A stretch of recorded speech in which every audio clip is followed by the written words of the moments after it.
وہ کمال حسن حضور ہیں کہ گمان نقص جہاں نہیں، یہی پھول خار سے دور ہیں وہ شمع ہے کہ دعا نہیں۔ دیکھیں آج کل ایک ویڈیو کلپ بڑا وائرل ہو رہا ہے مفتی طارق مسعود کا، کہ انہوں نے گستاخی کیا قرآن پاک کے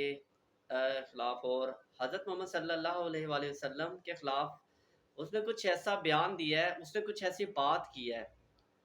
اصل میں دیکھیں بات میسج کرنے کا ایک طریقہ ہوتا ہے، کنوے ہوتا ہے۔ جب انسان کی زندگی میں جب انسان اپنے آپ کو کچھ سمجھ بیٹھتا ہے نا کہ میں ہی میں ہوں، تو پھر ہمیشہ وہ ایسی غلطیاں کرتا ہے، اور اللہ ایک وقت آتا ہے ڈھیل دیتا ہے۔ لیکن یاد رکھنا میرے رب کی پکڑ بڑی شدید ہے۔ ہاں اس سے پہلے بھی ان کے کچھ ایسے بیانات سنے جا چکے ہیں کہ کبھی کسی کے خلاف بات کر رہے ہیں، کبھی کسی کے خلاف بات کر رہے ہیں، اور پھر جو سب سے بڑی جو بات ہے، اس نے پچھلے اپنے معمول میں اپنے بیانوں میں ایک کتنی بڑی ہستی کے خلاف باتیں کرنا شروع کر دیا، بس اس نے اپنی معمول کا حصہ بنا لیا۔ حسد ہے نا، جب انسان کے اندر حسد آتا ہے اور انسان کچھ اپنے آپ کو سمجھ بیٹھتا ہے اور پھر ایسی الٹے سیدھی حرکتیں کرتا ہے، جیسے شیخ الوظائف حضرت حکیم محمد طارق محمود کے خلاف کیا کیا باتیں کی ہے، ویڈیو کلپس پڑے ہوئے ہیں۔ ہمیشہ دیکھیں شخصیت پسندی اپنی جگہ، ہر چیز اپنی جگہ ٹھیک ہے۔ ہمارے کچھ لوگوں کو اچھے لگتے ہیں، کچھ لوگوں کو وہ اچھے نہیں لگتے، وہ ایک علیحدہ میٹر ہے، کوئی شخص اچھا لگنا یا نہ لگنا۔ لیکن حضرت محمد صلی اللہ علیہ وآلہ وسلم ہمارے دلوں کی جان ہے۔ ہاں، کوئی ان کے بارے میں کیسے کہہ سکتا ہے کہ ان کو پڑھنا لکھنا نہیں تھا آتا، پڑھنا لکھنا نہیں۔ دیکھیے امی کا مطلب بچے کو پتہ ہے، ہر بندے کو پتہ ہے امی کا مطلب کیا ہے، اور ایک درود پاک ہے اس میں بھی امی کا لفظ اور کافی جگہ امی کا لفظ استعمال ہوا ہے۔ اس کی اگر تفسیر میں جائے تو اس کا یہی مطلب ہے کہ ہمارے نبی حضرت محمد صلی اللہ علیہ وآلہ وسلم کو اللہ تعالیٰ نے کی بھی معجزہ عطا کیا تھا کہ ان کا دنیا میں کوئی ظاہری استاد نہیں تھا۔ اللہ تعالیٰ نے دنیا والوں کو بتانا تھا، دیکھو یہ نبی ہیں، ان کا کوئی دنیا میں استاد ہو ہی نہیں سکتا۔ اگر استاد ہوتا تو پھر مرتبے میں نعوذ باللہ وہ زیادہ ہوتے، لیکن اللہ تعالیٰ نے امی بنا کر یہ ہمیں بتا دیا کہ دیکھو ان کا استاد میں خود ہوں، میں خود حضرت محمد صلی اللہ علیہ وسلم کو ہر چیز سکھانے والا ہوں، بتانے والا ہوں۔ یہاں تک تو فرمایا ہے کہ میرے حبیب تو تب تک کچھ بات ہی نہیں فرماتے جب تک میں ان پر وحی نہ کر دوں۔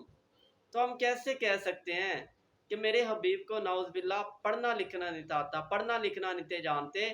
خود دیکھیں صحابہ کرام، بڑے بڑے صحابہ کرام جو جاہل تھے، عرب میں رہتے تھے، لیکن جب حضرت محمد صلی اللہ علیہ وآلہ وسلم کی شاگردی اختیار کی، حضرت محمد صلی اللہ علیہ وآلہ وسلم کی بیعت لی، وہی سارے کے سارے مکہ کے سردار بن گئے، مدینہ کے سردار بن گئے۔ بلال حبشی جن کا کوئی آج بھی حسب نسب نہیں جانتا، کوئی تاریخ نہیں جانتی، لیکن بڑے سردار بن گئے، اور جن کے لوگ جانتے تھے بڑے بڑے، جن کا علم و مرتبہ تھا، جن کا وقار تھا، ابو جہل جیسے، آج وہ دنیا کے لیے گالی بن کر رہ گئے ہیں۔ حضرت عمر فاروق رضی اللہ عنہ خود فرماتے ہیں، عمر یاد کر وہ دور، حضرت محمد صلی اللہ علیہ وسلم کی غلامی سے پہلے تیرا والد تجھے بھیجتا تھا بکریاں اونٹ چرانے کے لیے، اور تجھے وہ سنبھالے نہیں تھے۔ آج تو 32 لاکھ مربع میل کا، اور جتنے بھی ہے لفظوں کی کمی بیشی ہو سکتی ہے، تم مالک بنا ہوا ہے اور تو حاکم ہے، اور پوری دنیا پورا سارا نظام تیرے تابع ہے۔ یہ کس کی وجہ سے ہے؟ ہاں، ایک عظیم کائنات کی ہستی، ان کے غلامی قبول کر لی، ان کے قدموں کی دھول قبول کر لی، جس کی وجہ سے رب نے تجھے یہ مرتبہ عطا کر دیا۔ اور دیکھیں قرآن پاک جو اللہ تعالیٰ نے خود نازل فرمایا ہے، اگر اس میں کوئی غلطی ہو سکتی ہے تو نعوذ باللہ یہ سارا کا سارا الزام خود اللہ پہ جاتا ہے۔ کون؟ قرآن پاک تو اللہ تعالیٰ کا کلام ہے، حضرت محمد صلی اللہ علیہ وسلم کے ذریعے سے ہمیں بتایا گیا ہے۔ تو ہم کیسے یہ تصور کر سکتے ہیں کہ نعوذ باللہ اس میں کوئی غلطی ہو سکتی ہے؟ یہی تو یہودی سازش کر رہے ہیں، یہی تو جو ہماری باطل قوتیں یہ سازشیں کر رہی ہیں کہ ہمارے دلوں سے حضرت محمد صلی اللہ علیہ وآلہ وسلم کا عشق ختم کر دیا جائے، ہمارے دلوں سے یہ قرآن کی عظمتیں نکال دی جائے، پھر ہم مسلمانوں کو جیسے مرضی رون ڈالیں گے۔ یہ تو وہ قوت سازشیں ہیں جو ہمارے خلاف ہو رہی ہیں، اور پھر استعمال کرتے ہیں ایسے لوگوں کو۔ دیکھیں میں دوبارہ کہہ رہا ہوں، شخصیت پسندی اپنی جگہ، ہاں بہت سارے میرے دوست ہیں، کچھ لوگ احباب ہیں جو ان کو پسند کرتے ہیں، ٹھیک ہے، ان سے پہلے یہ ایسے اگر بیان نہیں دیتے تھے میں بھی خود لائک کرتا تھا، کوئی مسئلہ نہیں ہے، لیکن اس شخص کی محبت